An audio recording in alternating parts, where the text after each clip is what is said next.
اگر آج ملک میں لوڈ شیڈنگ ہے تو عمران خان کی وجہ سے ہے. اور وہ کیوں؟ کیونکہ 2 ہفتے پہلے جو پہلی بریفنگ لی تھی اس کے اندر 27 یونٹس پاور پلانٹس کے بند تھے. 5,500 میگا واٹ بجلی صرف جو یونٹس ہیں ان کی مرمت نہ ہونے کی وجہ سے بند پڑے ہیں، اور باقی ٹوٹل 11,000 میگا واٹ بند ہیں. اور باقی ان لوگوں نے تیل نہیں خریدا، گیس نہیں خریدی، LNG نہیں خریدا، ایندھن نہیں خریدا، اور کوئی کانٹریکٹ نہیں کیا جس وقت چیپسٹ LNG مل رہی تھی. 2018 میں جب نواز شریف مسلم لیگ نون کی حکومت ختم ہوئی تھی تو زیرو لوڈ شیڈنگ تھی. ہم اس ملک کے اندر زیرو لوڈ شیڈنگ کر کے گئے تھے. آج پوچھتے ہو 2 ہفتے میں کیا کیا؟ میں بتاتی ہوں 2 ہفتے میں کیا کیا. 2 ہفتے کے اندر جو 27 یونٹس بند تھے آج صرف 7 رہ گئے ہیں، جس کی وجہ سے لوڈ شیڈنگ جو ہے یہ 2 ہفتے کے اندر کام کرنے والے تھے جو 4 سال میں نہیں کیے. 7 مئی کو انشاءاللہ فیول کا بھی بندوبست ہو جائے گا. اور ملک اس وقت جو لوڈ شیڈنگ ہے، آج وزیر اعظم نے یہ ہدایت جاری کی ہے کہ 1 مئی سے زیرو لوڈ شیڈنگ ہوگی ملک کے اندر. یہ ہدایت جاری کر دی گئی ہے. اس کے اندر شارٹ فال اور ہیٹ ویو کے مسائل ہیں، لیکن وزیر اعظم نے اس کے اوپر زیرو ٹالرنس دکھائی ہے. یہ منصوبہ بندی ان نالائکوں نااہلوں نے کرنی تھی جو آج سوال پوچھ رہے ہیں کہ 2 ہفتوں میں کیا ہوا ہے. آج اگر ملک کے اندر لوڈ شیڈنگ ہے، اگر آج کسانوں کو ڈیزل نہیں مل رہا، اگر آج ملک کے اندر ایندھن نہیں ہے، فیول کا بندوبست نہیں ہے، یہ جو پلانٹس ہیں یہ بند ہیں، تو وہ عمران خان کی وجہ سے بند ہیں.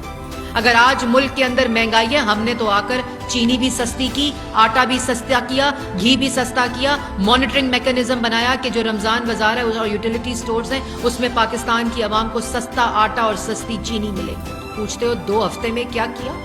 تم نالائکوں، نااہلوں، چوروں، مافیاز اور کارٹلز نے 4 سال عوام کو لوٹا، 4 سال عوام کی معیشت کو تباہ کیا. 4 سال ملک کے اندر وہ معاشی دہشت گردی کی وجہ سے آج ملک مہنگائی اور قرضوں میں ڈوبا ہوا ہے. 2 کروڑ لوگوں کو غریب کیا.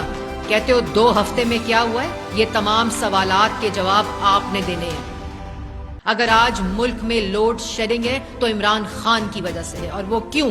کیونکہ 2 ہفتے پہلے جو پہلی بریفنگ لی تھی اس کے اندر 27 یونٹس پاور پلانٹس کے بند تھے. 5,500 میگا واٹ بجلی صرف جو یونٹس ہیں ان کی مرمت نہ ہونے کی وجہ سے بند پڑے ہیں، اور باقی ٹوٹل 11,000 میگا واٹ بند ہیں. اور باقی ان لوگوں نے تیل نہیں خریدا، گیس نہیں خریدی، LNG نہیں خریدا، ایندھن نہیں خریدا، اور کوئی کانٹریکٹ نہیں کیا جس وقت چیپسٹ LNG مل رہی تھی. 2018 میں جب نواز شریف مسلم لیگ نون کی حکومت ختم ہوئی تھی تو زیرو لوڈ شیڈنگ تھی. ہم اس ملک کے اندر زیرو لوڈ شیڈنگ کر کے گئے تھے. آج پوچھتے ہو 2 ہفتے میں کیا کیا؟ میں بتاتی ہوں 2 ہفتے میں کیا کیا. 2 ہفتے کے اندر جو 27 یونٹس بند تھے آج صرف 7 رہ گئے ہیں، جس کی وجہ سے لوڈ شیڈنگ جو ہے یہ 2 ہفتے کے اندر کام کرنے والے تھے جو 4 سال میں نہیں کیے. 7 مئی کو انشاءاللہ فیول کا بھی بندوبست ہو جائے گا. اور ملک اس وقت جو لوڈ شیڈنگ ہے، آج وزیر اعظم نے یہ ہدایت جاری کی ہے کہ 1 مئی سے زیرو لوڈ شیڈنگ ہوگی ملک کے اندر.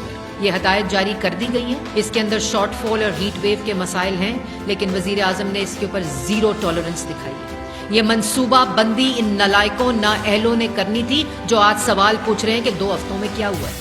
آج اگر ملک کے اندر لوڈ شیڈنگ ہے، اگر آج کسانوں کو ڈیزل نہیں مل رہا، اگر